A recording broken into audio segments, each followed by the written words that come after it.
It wasn't by chance that I met Missy, it was by faith. Initially, I had prayed to find a bowling league on Thursday because that was the only day that I had free to bowl in the evenings during the summertime. And I was praying that I found a Christian league to bowl in because I wanted to bowl with Christians, basically. And when I went there for a league that wasn't a Christian league. And when I got there, I was met by a couple of people who were in the Christian league. And they said, yeah, we have a league starting. So I assumed I was going to the other league, and by God's choice, I made it to the Christian league, which is called the Spirit of Fellowship. And upon the first week of bowling, one of the first people that came up to me was Missy, and she asked me, do you have a team to bowl for? And I said, no, I haven't bowled in 4 years. And she said, well, you have a team to bowl for now. You can come bowl with us. We're looking for a couple of people to bowl with us. And it was her and this guy named David. And that's basically how I met Missy.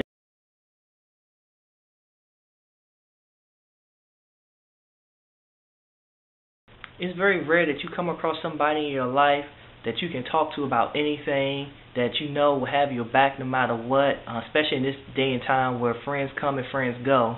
And part of that is because people don't realize what the meaning of friendship is and what it takes to build a friendship from the beginning to the end. And one person that I met in my life that definitely was one of my best friends was Missy. And we clicked from the very first moment that we met. And I mean, we talked every day, we text. A lot of people even thought that we dated at one point in time because we were so close and we were so in tune with each other. But it was nothing but an act of God because our spirits were put together and we worked well together. And it was a creation that God put together that no man or woman could put aside. And one thing that I really, really, really miss is that our everyday conversation. I mean, we would talk about any and everything, and no matter what we were going through, we were always there for each other. Just this Saturday, before I went bowling, I had picked up my phone when I woke up, and I was about to dial her number, and I realized, man, she's gone. I'm not going to be able to talk to her. Then, I pondered for a minute, wondering, hey, should I call just to hear her voice on the answering machine, see if the phone's still on? And I was like, I don't want to go through that because if I can't hear the phone, it's disconnected, it's going to make me feel a certain way, and I didn't want to feel that way. I didn't even want to take the chance of that. And lo and behold, I ended up going bowling, and I bowled my best set that I bowled in my life. And, I dedicated to her. It was my first 700 series, 719, and I wish she was here to see that. I wish she was here to see me when I bowled my 300. But when I bowled my 300, she was out on leave from the team for about 10 weeks because she was having surgery and she was healing up from the surgery during that time. And I mean, the first person I called out that I bowled that was her. And she's like, D, you ain't bowled no 300.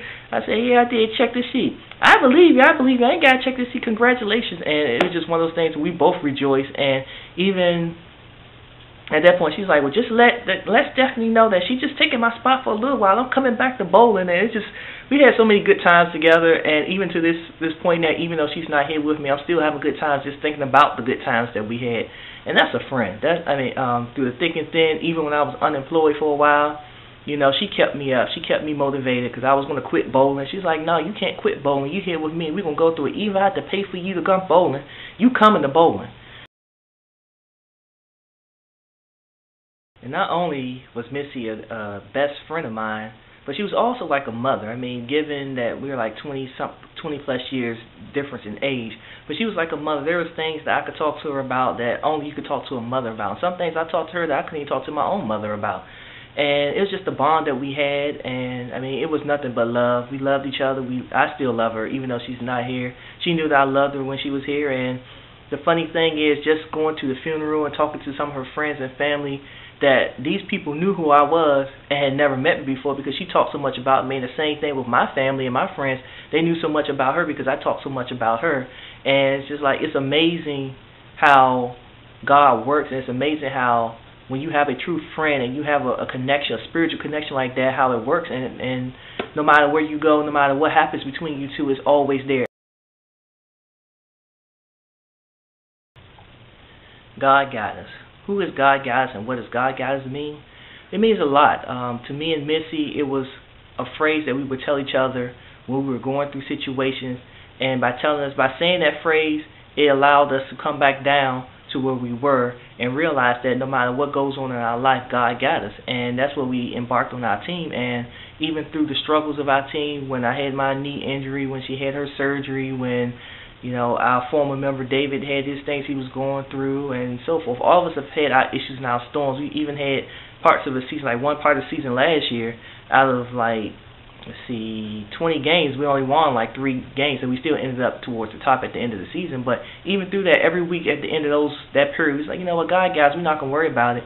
And that's just been the theme of our team, and that's just the meaning behind our team, God got us.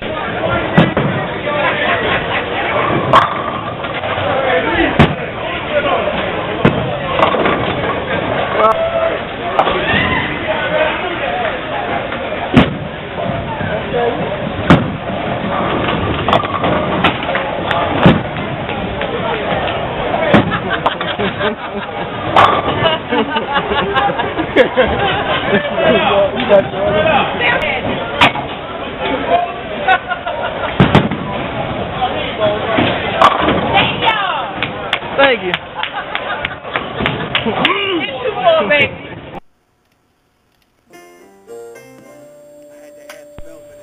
There's a legacy that Miscie left behind, and I call it the Miscie legacy, and it ties into what our team was about with God Got Us. No matter what she went through, no matter how down she was, no matter how much pain she might have been in, no matter about any stress or strain that was going on in her life, she cared more about how other people were doing, and she prayed hard that other people would do better before she even thought about even talking about her downfalls or her setbacks and all that stuff. And that's the legacy that she's passed on to me and many others in life, that even though we walk through the valleys of the shadow of death, know that God got us. That no matter what goes on in our life, God got us. No matter if we're down, if we lose our jobs, if we're in pain, we have surgery, we don't know if we're going to make it, we don't know how we're going to pay our bills, know that God got us. And by holding on to God, everything's going to be all right. And that's part of the legacy of Miscie and part of the legacy of our team and the name God Got Us. On a final note, this is a message to Miscie, to her friends, to her family, to everyone basically. I'm just thankful for all the things that you've done for me. I'm thankful for everything that you're still doing for me even though you're not here. I thank you for just allowing God to use you in the way that you allowed Him to use you. I mean, you have been one of the best female friends I've ever had. And these 5 years that we've known each other and been around each other have been some of the best years I've had.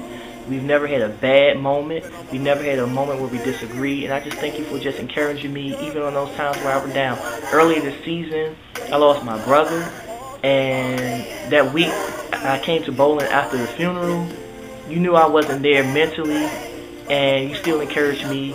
You just don't know how much you meant to me that week. And it was just wonderful to know that you cared enough about me to check on me every day, make sure I was okay with that. And I just thank you for all that you've done for me. And I can't thank you enough. I can't thank God enough for just allowing you to be a part of my life. I thank your family for just accepting me, and I'm going to try my best to keep in touch with all the people that I know from your family, and just keep your legacy alive, because you're somebody to be celebrated. You're someone you're worthy because of the way that you allow God to use you, and the way that you impacted all of our lives. And I just thank you for that, and I thank you for just keeping me laugh. Just like this weekend when I bowled, I was just hearing you in my head saying, yeah, and it was sad because you weren't there to enjoy it with us, although we lost all 4 games, just knowing that I was doing it for you, and since your passing, I've stepped up my game. My focus has been there because I'm doing everything for you, and if it be of God's will, we're going to take first place for you, and that's just how I hope it to be. But, of course, it's always according to God's will. And for all those listening to this video, all y'all out there in YouTube land, remember that those people who are in your life that you love, let them know that you love them while they're still here, because they're not guaranteed to be here tomorrow. Because just Thursday, we saw her, and then the next morning she passed. So just know that life is precious, and that you have a beginning, you have an end, and your life is that dash in between. Make sure that your dash is the best dash that you can have. Live, love, and always let God. Peace out. Tazz Night Show.